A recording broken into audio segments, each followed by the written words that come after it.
Lady Furina, the undisputed Hydro Archon. In this video I'm going to talk about her kit, builds, and investment priority, as well as the things that she works best in. So let's jump right into it. Time to shine! Starting off with her kit. Furina has two forms. One when she's wearing a lighter costume, and one when she's wearing a darker costume. When she's wearing a lighter costume, she can summon a creature that periodically heals the active character. When she's wearing a darker costume, she can create 3 little creatures that periodically attack the enemy around the player. When they are attacking, they will periodically drain the HP of the entire party up to a minimum of 50%. When there are 1, 2, 3, 4 or more characters in the party that have more than 50% health, she will increase the damage of her elemental skill up to a 140%. Her elemental burst is quite unique because she can generate up to a maximum of 300 fanfare stacks. These fanfare stacks are gained when you lose health or gain health. At talent level 10, you will gain 0.25% damage bonus. This will cap out at 75%, so at C0 she can grant 75% damage bonus and quite a bit of incoming healing bonus. And this is the reason because at C0 she wants a really competent healer in order to max this fanfare stack as fast as possible. Now let's talk about her Ascension's talent. The first one will allow her to heal your on-field character with 2% health every 2 seconds for 4 seconds, so 4% healing when your character gets healed, not by Furina, over the maximum amount of health, so when the healing overflows. This is useful because she can help with healing your party and for generating fanfare stacks.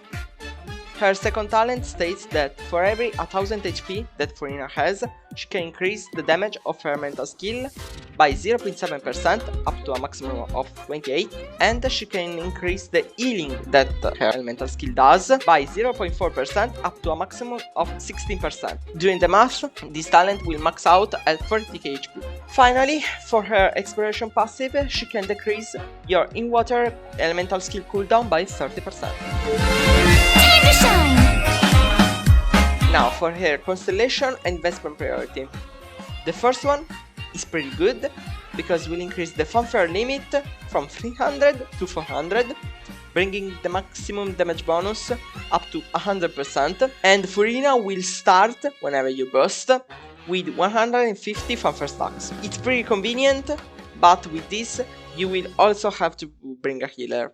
The second one will solve that problem, because Furina will be able to generate 250% more fanfare stacks when your team loses or gained HP. Additionally, for every fanfare points above the limit, Furina will increase her max HP by 0.35% up to a maximum of 140, allowing you to focus more on crit than HP during the build section. This constellation is especially viable because will allow Furina to be around without a healer and increasing the overall team flexibility, as well as increasing your overall DPS ceiling. The third one will increase her burst level, and it's quite strong because with that Furina can provide a maximum of 135% damage bonus, and it's huge. I have her first 2 constellations and they are pretty strong, and when she comes out I will try to get her to C3 because it will make a really big difference. With that, Furina is super strong, probably the best character in the game in my opinion. But keep in mind that even at C0, in my opinion, she's the strongest character in the game, hands down. She's super good and super flexible. Her fourth constellation will make her generate 4 energy when she deals damage or heal your party, reducing the overall energy cost by quite a bit. Her fifth one will increase the skill damage, good but not great. And the last one will allow her to have a Hydro Infusion on the normal attacks for I believe 6 seconds, that does quite a bit of damage, but of course it's C6. Now let's do a quick overview of her best artifact stacks. So, the Golden Troop is the best because it can increase the elemental skill by 20% with the 2-piece, and with the 4-piece it can increase the elemental skill damage by 25% and an additional 25% when the character is off field. Keep in mind that when Furina takes field, this effect will be cleansed after 2 seconds entering this field. For various other options, you can use 2-piece, like 2-piece side damage, 2-piece HP percent, but there are no match for the Golden Troop. The Golden Troop is simply the best. Just farm for it and equip on her wherever you have. Just farm for it. It's the best. When I was recording, a friend of mine made me notice a thing. I did not realize at first how strong Tenacity of the Millelith was. But yeah, it gives HP percent, that for Furina is perfect, and it will also give 20% attack for the on-field character, such as Skirk, Arlecchino, Chaska, or similar DPSs like them. It's strong, like super strong. Doing some math, it can be up to 5 to 10% more team damage, and yeah, it's huge. Furina will lose some damage, sure, but yeah, it can be a pretty good option, so also consider it when you're trying to build your Furina. Now for her weapons. I personally use the Favonius sword, because it's really convenient. Yes, she will do less damage with Favonius, but it's not a big problem, because she needs quite a bit of energy recharge. Mine has 186% of energy recharge, and is more than enough. Actually, I would say up to around 160 to 170 is more than enough, but mine can burst every rotation in every single team, no matter what. If you want, you can use the flute. The flute... Okay, what I meant was the fluve that gives energy recharge, and also when you use an elemental skill will increase the crit rate of the elemental skill by 60% and will additionally increase the energy recharge by 32% for 5 seconds after using the elemental skill. This weapon is quite good and really convenient. The problem is that you have to fish for it, and I personally hate doing it, so I use the Favonius. Else, you can also use this weapon. It's quite good because it has HP percent and can increase her damage quite a bit. If you have it, you can also use her signature weapon, but I personally would not pull for it because yes, it's her best in slot, she will do more damage with that, but you have to build a lot of energy recharge on her, so I personally prefer the Favonius.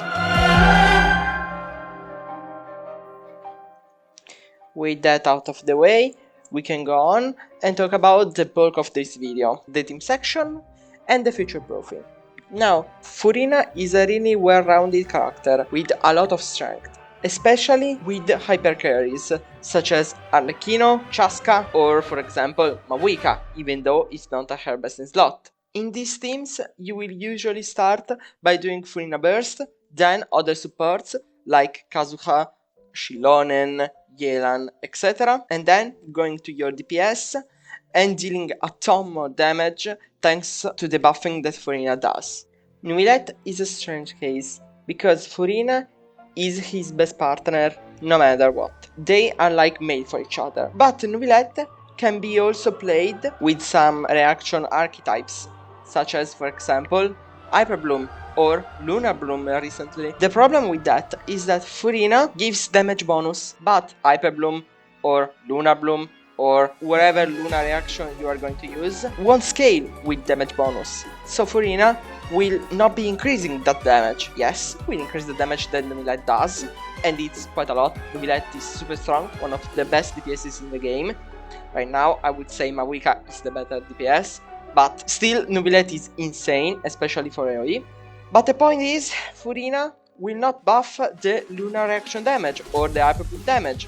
And this is why I'm making this video, because Furina is super strong. I actually recommend pulling for her. Yes, insanely value. Your account will change forever with her. But if you want to invest in lunar reaction damage in new teams, you will probably be better off waiting for some new characters. For example, Colombina. We don't know for sure what she is going to do, or if she is Saldro, or whatever. But I would say, and these are my speculation only, that she will be really great, especially for Luna reaction teams in general. So, value your account and what you want to do. Mine, as you can see, is full of DPSs like Chaska, like Let, Arlecchino, Skirk, also really good with Furina. Because I have all of these characters, it makes sense for me pulling Hearst 3 in order to get my teams even stronger. But you do you, your account is different than mine, and mine is really invested in DPSs, hyper carries. I personally don't like reaction teams. Even though Vaporize is a reaction, Melt is a reaction, bear with me, you get my point. So think well of what you want, what are your goals, and what your account is best at. Because any account is different, and you will surely be better going for what you like and what your account needs. Mine, for example, wants her Constellation and want Escoffier because I don't have it. And my Skirk suffers without her. He's strong, yes, but Escoffier is a big upgrade, so I will personally skip any other character other than Furina because I want her, I really like her and it's very strong, really versatile, and Escoffier because I need it. You just have to think like that. What you need, what you like, what you want to do, what is the character that you want to invest in, what is the team that you want to invest in. Also, one other things, if you want to invest in a specific DPS like Chaska, mine is C2 for example, you can invest in the DPS or invest in the support. In this case, I would surely go with Furina. Why? Well, because you can use her in many different teams, will buff any DPS like Chaska, like Arlecchino, like Skirk. Chaska, if you invest in her, yes, you will do much more damage and will feel really better. But there is a problem. Only Chaska is becoming stronger, not Furina. So, personally, I would try to focus on my supports first. But everyone wants the DPS to be strong. So, yeah, invest in these two if you want. I personally invest in C2 Furina, C2 Chaska, and C1 Arlecchino because I like them, but you do you. So, yeah. This was everything I had to say about Furina. Yeah, she's a really strong character, really well-rounded, and I really like her. Yeah, this was my first video actually, so thank you for staying here, for listening about what I have to say. I hope you like it, and I hope it was pleasant to hear. So yeah, thank you really for staying here, and I really appreciate if you could leave a like and possibly subscribe. I aim to get 1,000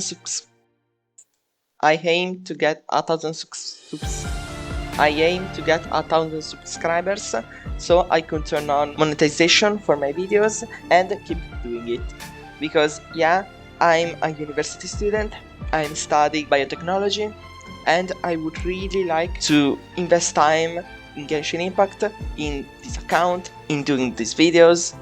Also, yeah, I think you've noticed it by now, but English is not my first language. I'm actually Italian, and yeah, I'm kinda young actually. My English is not that good, so yeah, I hope it was fun, and at least it was pleasant to hear, because yeah, that was my biggest worry. This is charachter7, signing out.